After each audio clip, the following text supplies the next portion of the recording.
Hi, all. I hope you're well.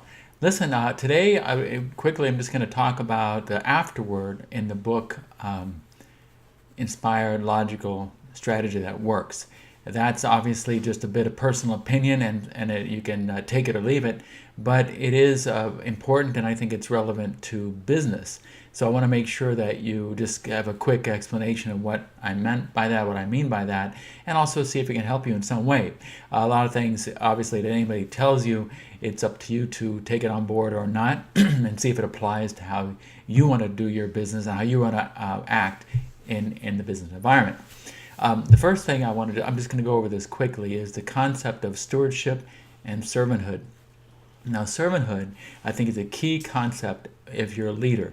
Most of my career, I was a manager of a team, or when I was just starting out, or a business leader of a business team, and then, I became a CEO and president of a bank. And I think that all through that, the lessons I learned were just not that many that really helped me a lot. But one of them was the concept of servanthood. Basically, that's this: when you're a manager, your entire job is to help the people that work for you do their job. You have to give them the resources, the support, and the other things necessary so they can do their job. And that includes protecting them from attacks by people above you, on the side, whatever. It's almost like your baby brother. You might say, I can say that to him, but no one else can. And that's how you have to look at your people.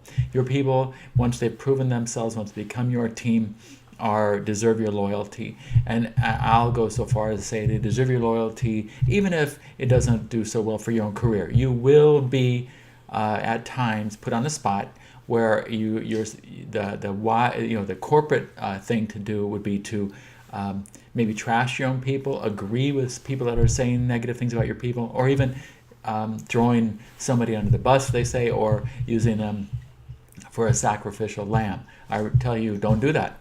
It's not worth it. It's not worth the long-term effect it has on your own career, and also the way you think and how you are as a person. So I think as a servant, you're there to help your people succeed. Give them what they need to succeed. And the other thing you do as a supervisor is to resolve conflict. There comes a point where people have conflict, and you want them to resolve it, but they sometimes can't.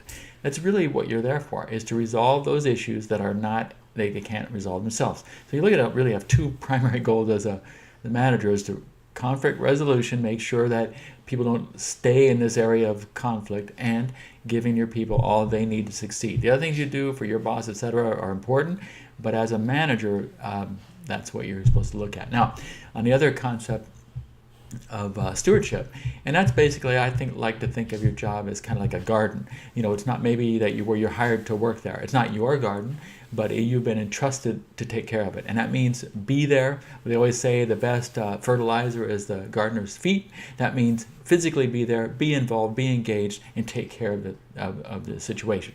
Like a garden, sometimes you have weeds. Sometimes you have plants that need to be pruned. Sometimes you have plants that need to be helped, give them more sunlight, etc. You do all those things. You cannot avoid the negative things as a manager, in terms of letting people go, in terms of giving difficult reviews, in terms of giving people on probation, in terms of really giving them what they need to succeed, and in terms of training and support. And also you have to really enjoy the good things. You have to enjoy the beauty of what you're building and what you're working for. Sometimes you have to prune something that's really good to make it even better. And I think that's a useful concept. But your job, you should look at as something, it's a gift. It's entrusted to you. You have to earn it, deserve it, and merit it every single day. Now, the other quick little things I'm going to talk about is energy conservation, the first law of thermodynamics. And that means basically that in our universe, there's X amount of energy, and there's never any more, there's never any less. It gets spread out, dissipated like a cup of hot coffee. It loses its heat, but that heat goes into the atmosphere just so it becomes dissipated. The universe is like that. And at work, it's like that too. You have a lot of energy and a lot of heat, and then it goes away because you expend it, and you need to re-energize yourself. You need to draw it in from somewhere else, like a stove that's reheating that cup of coffee or microwave. You need to get reheated yourself. You do that through your own taking care of your body, being strong and healthy, but also through excitement, through creativity, through a good team, and through a work environment that encourages success. Be always aware that when you give out, you need to replenish. And if you but you do need to give out. Like I think I used the example in the book, like a lake that's stagnant. It needs to flow out, otherwise it becomes stagnant. You need to produce. You need to help expend your heat to make your job better, but also and then replenish that from other sources. And also you see the concept of entropy, which Rumelt covered, and a lot of other, I'm glad to say he did. It's basically the idea that things wind down. The second law of thermodynamics is entropy, meaning that over time things decay, slow down, stop, and that happens everywhere you look. Things do wind down, and what you need to do is fix, tweak, and support them, and be aware that they do that.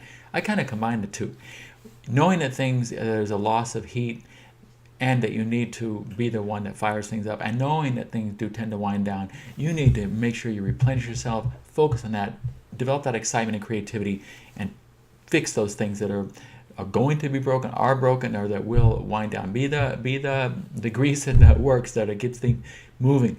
You just really need to be aware of that. As a leader, I think those are key concepts: stewardship, servanthood, being well aware of the law of energy conservation, and be well aware that entropy can overcome a lot of good that you're doing. Okay? Hope that helps. Thanks a lot. Bye.